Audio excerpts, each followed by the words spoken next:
contraction isométrique étirée et raccourcie en rotation externe de l'épaule.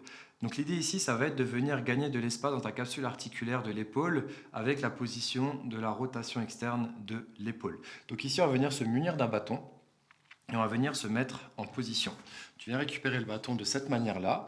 Et ce que tu vas vouloir venir faire, c'est te mettre dans cette position-là, comme si tu voulais retrouver un angle à 90 au niveau de tes aisselles et de ton coude. C'est pas très grave si tu démarres la position ici parce que tu manques de rotation externe d'épaule. Tu pourras déjà très bien travailler ici. Donc durant tout le long, l'objectif ici, ça va être de maintenir 2 minutes. 2 minutes en position passive. Donc cette main-là va venir te tirer en rotation externe. Tu vas faire attention à toujours garder une respiration nasale. Si maintenant tu commences à trop te tirer dans le passif et à sentir que c'est ton articulation qui commence à avoir un petit peu de douleur et que c'est plus forcément musculaire, bah, tu vas commencer à respirer déjà par la bouche et avoir l'activation du système nerveux. Et donc là, ça va être contre-productif parce que tu n'auras pas les gains qui vont être associés au travail de contraction isométrique que tu vas venir faire. Pendant tout le long de l'exercice, tu vas maintenir du coup ces 2 minutes-là. Et à la fin des 2 minutes, on va commencer à faire les contractions isométriques. Donc je vais venir activer les 2 minutes. Tu peux faire la même chose en temps réel en fonction de comment tu écoutes la vidéo. Tu peux le faire en même temps que moi. Je lance les 2 minutes et je me mets dans la position de la rotation externe de l'épaule. Donc je me maintiens, je me tire dans la position à l'aide de ma main opposée et on va me tenir 2 minutes. Donc là, l'objectif, c'est qu'à la fin de ces 2 minutes, tu vas chercher à vouloir ramener ton bras dans cette position-là en avant. Sauf que tu vas te retenir avec l'autre main, donc ça fait une contraction isométrique. Donc c'est comme si tu voulais ramener ta main droite en avant.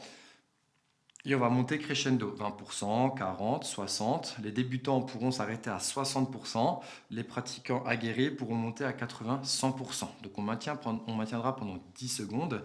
À la fin de ces 10 secondes-là, on va chercher à reculer notre main et à rentrer encore plus dans la position de la rotation externe. Donc on va vouloir aller encore plus loin sans compenser comme je viens de le faire, mais on va le faire de manière intentionnelle. Donc même si ça ne bouge pas, ça n'est absolument pas grave.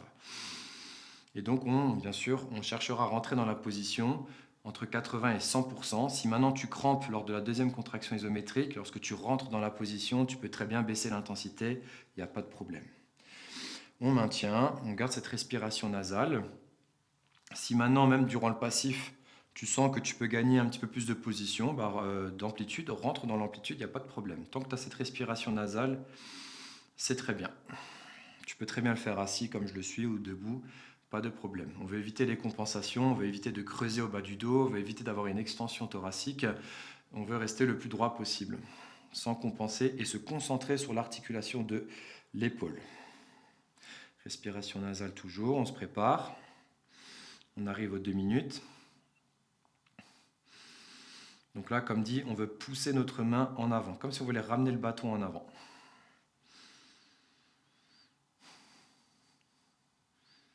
On se prépare.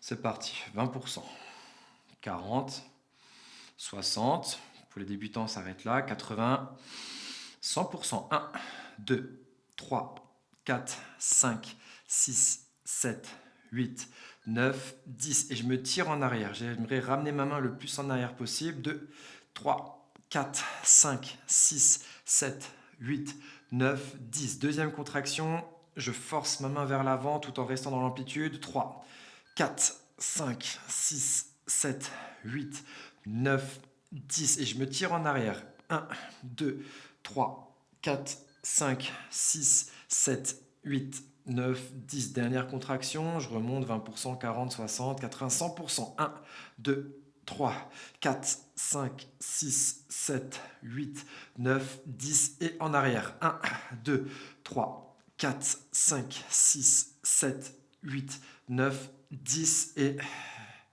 on relâche quand c'est terminé. Donc comme dit, si tu crampes lors de la deuxième contraction isométrique, tu baisses l'intensité et au fur et à mesure que tu feras ces contractions isométriques pour gagner de l'amplitude, tu auras de moins en moins de crampes.